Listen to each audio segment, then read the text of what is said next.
اور اس کی خوب زیبائش ہو گئی اور اس کے مالکوں نے سمجھا کہ ہم اس پہ قابض ہو گئے ہیں، تو دن میں یا رات میں اس پر ہماری طرف سے کوئی حکم آ پڑا اور ہم نے اس کو ایسا صاف کر دیا کہ گویا کل وہ موجود ہی نہ تھی۔ ہم اس طرح آیات کو صاف صاف بیان کرتے ہیں ایسے لوگوں کے لیے جو کہ سوچتے ہیں۔ سبحان اللہ۔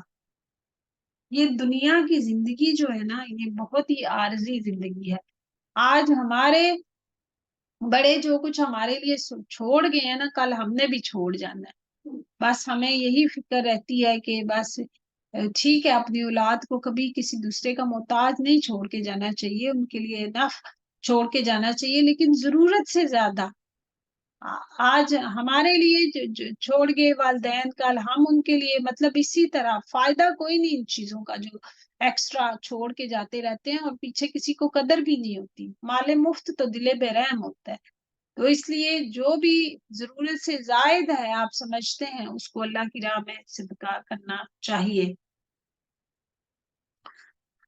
آیہ نمبر 25 ہے، واللہ یدعو الی دار السلام ویہدی من یشاء الی صراط مستقیم، اور اللہ سلامتی کے گھر کی طرف تم کو بلاتا ہے اور جس کی چاہتا ہے راہ راست، جس کو چاہتا ہے راہ راست پہ چلنے کی توفیق دیتا ہے۔ جن لوگوں نے نیکی کی ان کے واسطے خوبی ہے اور مزید برآں بھی، ٹھیک ہے، یعنی کہ جو انسان نیکی کرتا ہے اس کو پھر مزید نیکی کی توفیق دی جاتی ہے اور پھر ان کو جنت میں بھی جگہ دی جائے گی اور ان کے چہروں پر نہ سیاہی چھائے گی نہ ذلت۔ یہ لوگ جنت میں رہنے والے ہیں اور اس میں یہ ہمیشہ رہیں گے۔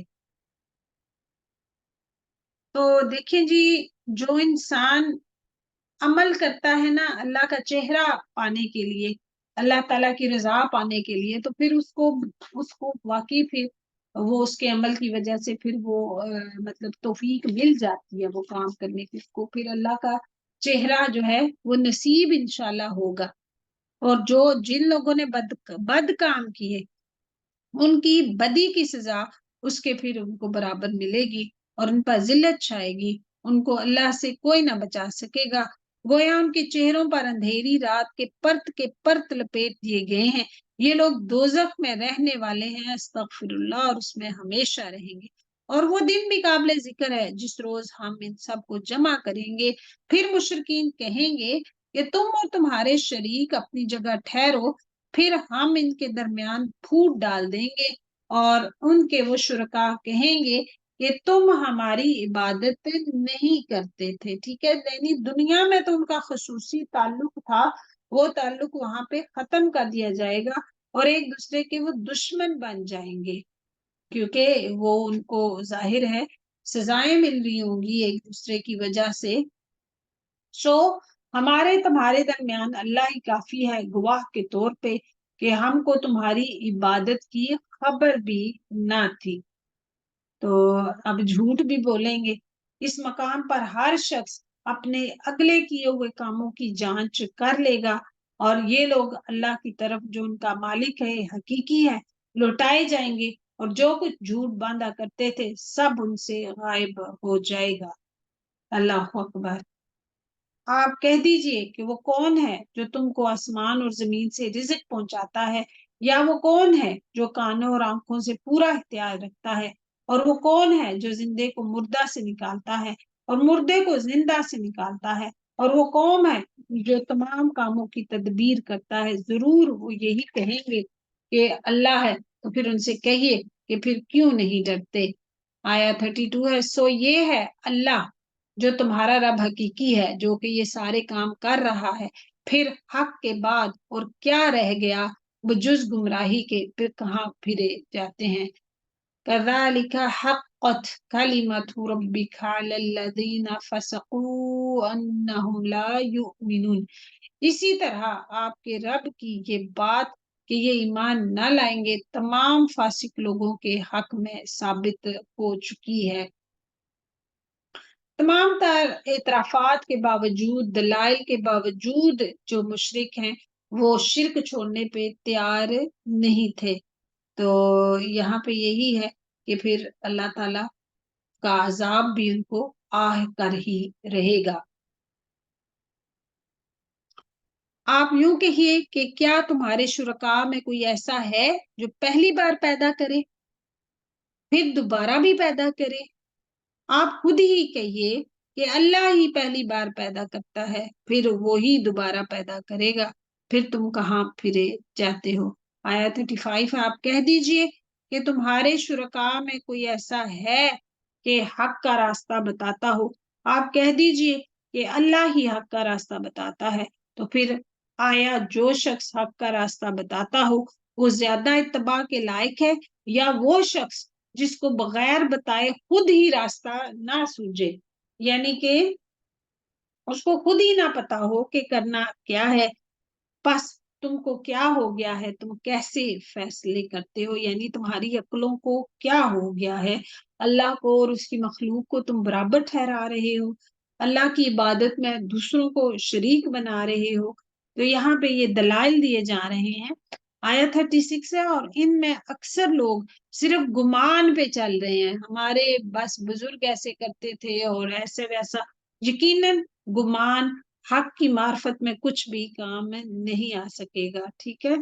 تو یہ جو کچھ کر رہے ہیں یقیناً اللہ کو سب خبر ہے۔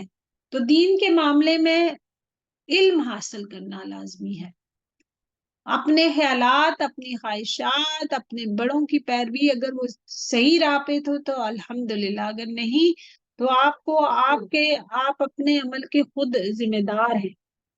اور یہ قرآن ایسا نہیں کہ اللہ کی وحی کے بغیر گھڑ لیا گیا ہو، بلکہ یہ تو ان کتابوں کی تصدیق کرنے والا ہے جو اس سے پہلے نازل ہو چکی ہیں، اور سب کی تفصیل بیان کرنے والا ہے، یعنی حلال حرام جائز ناجائز ہر چیز کی یہ تفصیل بیان کرنے والا ہے، اس میں کوئی بات شک کی نہیں کہ یہ رب العالمین کی طرف سے ہے، کیونکہ اس میں ماضی مستقبل ہر چیز کے بارے میں بتایا گیا ہے۔ یہ ساری باتیں واضح کرتی ہیں کہ یہ کلام اللہ تعالیٰ کی طرف سے ہے۔ کیا یہ لوگ یوں کہتے ہیں کہ آپ نے اس کو گھڑ لیا ہے؟